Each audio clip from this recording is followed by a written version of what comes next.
নমস্কাৰ বন্ধুসকল, পোনপ্ৰথমে আপোনালোকক দিব্য অসম ইউটিউব চেনেললৈ স্বাগতম জনাইছোঁ। বন্ধুসকল, মই এটা বিশেষ অসুবিধাৰ বাবে আপোনালোকলৈ ভিডিঅ' আগবঢ়াব পৰা নাছিলোঁ, কিন্তু বহুত দিন বিৰতিৰ পিছত পুনৰ এটা নতুন ভিডিঅ'ৰ সৈতে আপোনালোকৰ ওচৰলৈ আহিছোঁ বন্ধুসকল। গতিকে মই আশা কৰোঁ আপোনালোকে যেন ভিডিঅ'টো সম্পূৰ্ণ কৰিছে। বন্ধুসকল, আজি আমি এই ভিডিঅ'টোত আলোচনা কৰিম অসম টেটৰ কাট অফৰ বিষয়ে। কিন্তু কাট অফৰ বিষয়ে আলোচনা কৰাৰ আগতে আপোনালোকক মই এটা কথা কওঁ যে বন্ধুসকল, এইবাৰ কিন্তু আপোনালোকে ইমান সহজভাৱে নল'ব দেই। এইবাৰ কিন্তু কম্পিটিশ্যন বহুতেই টাফ হ'ব। ইয়াৰ কাৰণটো আপোনালোক সকলোৱে জানে যে বন্ধুসকল, আগতে যিহেতু যিসকল CTET কেণ্ডিডেট আছে তেওঁলোকে এপ্লাই কৰিব পৰা নাছিলে, কিন্তু এইবাৰ CTET আৰু ATET এই দুইটা টেটেই এপ্লাই কৰিব পাৰিছে বা সকলোৱে এপ্লাই কৰিছে। গতিকে এটা কথা নিশ্চিত যে এইবাৰ কাট অফ অলপমান বাঢ়িব পাৰে। বাৰু যি কি নহওক বন্ধুসকল, এতিয়া আমি আহিছোঁ মূল কথালৈ। এতিয়া LPৰ ক্ষেত্ৰত ইউআৰৰ বাবে মই ভাবোঁ 205ৰ তলত এইবাৰ আহিব নালাগে, 205ৰ ওপৰতেই যাব। ইয়াৰ অৰ্থ এইটোৱে যে আপোনালোকৰ যিসকল ইউআৰ কেণ্ডিডেটৰ 205+ নম্বৰ আছে, আপোনালোকে চিন্তা কৰিব নালাগে। আপোনালোকৰ নাম 99.99% মেৰিট লিষ্টত আহিব লাগে। ইয়াৰ পিছত আহিছোঁ OBC লৈ।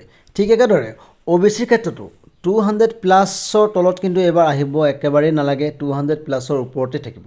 মানে কি, যিসকল OBC কেণ্ডিডেটৰ 200+ মাৰ্কছ আছে তেওঁলোকেহে এইবাৰ চাকৰি পোৱাৰ চান্স আছে। 200ৰ তলত কিন্তু চান্স একেবাৰেই কম হয়। মানে কিছুমান ডিষ্ট্ৰিক্টত পাব পাৰে, কিন্তু মানে সকলো ডিষ্ট্ৰিক্টতে একেবাৰেই নাপাব। ঠিক একেদৰে ST SCৰ ক্ষেত্ৰত 195ৰ তলত কিন্তু একেবাৰে নামিব নালাগে, 195ৰ ওপৰতে থাকিব। হয়, কোনোবা এখন ডিষ্ট্ৰিক্টত মানে 190 আহিব পাৰে, কিন্তু মেক্সিমাম ডিষ্ট্ৰিক্টতেই 195ৰ ওপৰত থাকিব। 195ৰ তলত কিন্তু একেবাৰেই আহিব নালাগে এইবাৰ। ইয়াৰ পিছত আহিছোঁ আমি ST হিলছলৈ। ST হিলছৰ যিসকল প্ৰাৰ্থী আছে, আপোনালোকক মই এটা কথাই কওঁ যে বন্ধুসকল, আপোনালোকৰ কাৰণে এইটো হৈছে সোণালী সুযোগ। মই ভাবোঁ যে আপোনালোকৰ কাৰণে কোনো কাট অফ বুলি একো নাথাকিব। জাষ্ট আপোনালোকে কোৱালিফাই হ'লেই আপোনালোকে এইবাৰ চাকৰি যে পাব সেইটো প্ৰায় 99.99% চিয়'ৰ। কেৱল আপোনালোকে কোৱালিফাই হ'ব লাগে। মানে কাট অফ বুলি আপোনালোকৰ কাৰণে একো নাই, জাষ্ট কোৱালিফাই হওক, আপোনালোকে চাকৰি লওক এবাৰ। তথাপি মই আপোনালোকক 160+ দিছোঁ বাৰু। মানে 160+ যদি আপোনালোকৰ আছে, আপোনালোকে চাকৰি যে পাব সেইটো প্ৰায় 100%ই চিয়'ৰ। কিন্তু হয়, এটা কথাও সঁচা যে বন্ধুসকল, প্ৰতিখন ডিষ্ট্ৰিক্টতে 160+ থাকিলে আপোনালোকে নাপাব পাৰে, কিন্তু মেক্সিমাম ডিষ্ট্ৰিক্টতে আপোনালোকে 150+ থাকিলে একদম চিয়'ৰ পাব।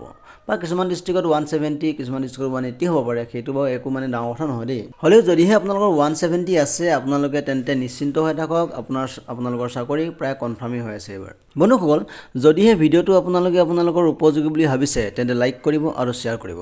আৰু যিসকল বন্ধু বান্ধৱীয়ে আজি মোৰ ভিডিঅ'ৰ প্ৰথম চাইছে, আপোনালোককো অনুৰোধ কৰিছোঁ বন্ধুসকল, আপোনালোকেও মোৰ চেনেলটো যেন ছাবস্ক্ৰাইব কৰি লয়। আজিলৈ ইমানতে খাওঁতে বন্ধুসকল, জয় আই অসম।